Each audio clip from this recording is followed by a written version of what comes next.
2h16 e de Brasília vamos ao Rio de Janeiro com Rodrigo Viga. Viga, uma boa tarde. Muito boa tarde para você, boa tarde para o ouvinte internauta da Jovem Pan. Uma terça-feira também com muitos conflitos, confrontos e tiroteios. Não tem aquele derrame de sangue que vimos nesta última segunda-feira, 2 militares do Exército mortos, um soldado e um cabo, e também vários bandidos, ao todo 11 bandidos em outras 2 ocasiões.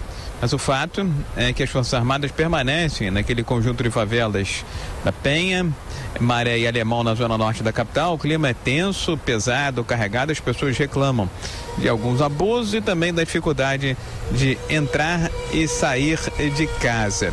Uma outra questão envolvendo aqui a segurança do Rio de Janeiro. Esse é um caso bárbaro, triste, lamentável e irreparável. A Corregedoria da Polícia do Rio de Janeiro, da PM, está investigando policiais militares que faziam uma blitz na noite desta última segunda-feira em Duque de Caxias, na Baixada Fluminense. Um carro que estava na fila para ser vistoriado tinha uma placa que constava no sistema dos policiais como um veículo roubado. De forma indiscriminada, os PMs começaram a disparar contra o veículo. Dentro do carro, um homem e uma costureira. Vânia Silva, de 37 anos de idade, foi baleada, está internada em estado gravíssimo, lutando contra a morte pela vida.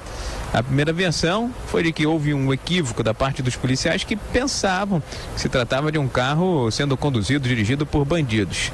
A nova versão é que o veículo teria tentado furar esta barreira, esta blitz. Aqui atrás, o prédio do BNDES, o Banco Nacional de Desenvolvimento Econômico e Social. Seminário nesta terça-feira, uma audiência pública, melhor dizendo, para tratar da transparência do banco, que recentemente, todos lembram, esteve em xeque, esteve questionada. Foi aquela operação Bullish da Polícia Federal há cerca de 2 anos, que até levou a prestarem depoimento cerca de 40 funcionários aqui do banco.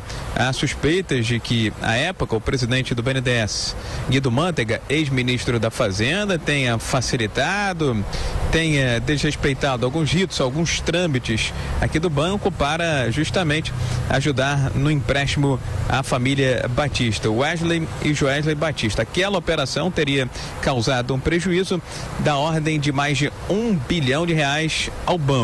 O presidente do BNDES, Diogo Oliveira, disse que as investigações internas continuam e que, por enquanto, nenhum sinal de irregularidade por parte dos funcionários do BNDES. Mas na justiça, essas apurações, essas investigações de facilitação continuam. Vamos ver e ouvir o presidente do BNDES, Diogo Oliveira.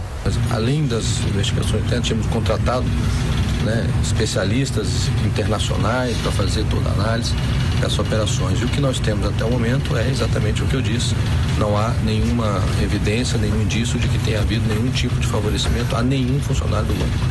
Então, isso é algo de orgulho e de muita satisfação. Porém, na justiça o processo continua, né? A investigação continua. As investigações continuam, nós desejamos que as investigações continuem. O banco tem colaborado enormemente, prestando todas as informações possíveis, a tempo e a hora, e esse é o nosso maior desejo, que o banco seja visto como ele é, que é um banco que tem um padrão ético extremamente elevado e que tem transparência das suas ações. Então, o presidente do BNDES, Diogo Oliveira, que negou também que o governo esteja retardando, segurando um pouco o acerto, o aval para a união, a fusão entre Boeing e Embraer, uma operação que foi anunciada em julho deste ano por conta do calendário eleitoral. Tem gente dentro do governo dizendo que há um certo medo, um certo receio de que os candidatos à oposição nessa corrida presidencial se posicionem contra a operação e acabem gerando um desgaste. Quem estava também no BNDES nesta terça-feira era o secretário executivo do MME, o Ministério de Minas e Energia, Márcio Félix. Ele praticamente jogou a toalha. Disse que dificilmente o governo vai conseguir fazer o leilão do excedente da seção onerosa ainda neste ano de 2018.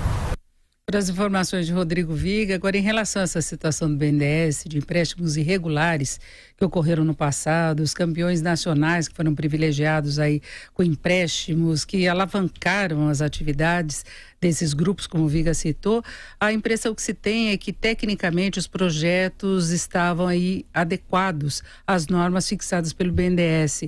Paulo Rabelo de Castro, que esteve também à frente da presidência do BNDES, até divulgou, apresentou aqui em primeira mão na Jovem Pan o livro verde, em que ele mostrava que tecnicamente não foi detectada nenhuma irregularidade nos empréstimos. Então, resta saber a destinação e como eles formataram o projeto, porque muitas vezes os valores colocados e tecnicamente aceitos já embutiam o desvio que era planejado entre as partes. A irregularidade estaria encoberta de acordo com as condições técnicas colocadas nesse empréstimo. E aí fica muito difícil detectar essa irregularidade de fato. Se sabe de operações que tiveram valores muito elevados, agora o problema é essa questão técnica, se houve ou não participação de alguém de dentro do banco, de dentro do BNDES, ou se foi uma decisão de governo mesmo, de equipe econômica, de presidência, de quem comandava o encaminhamento desses projetos.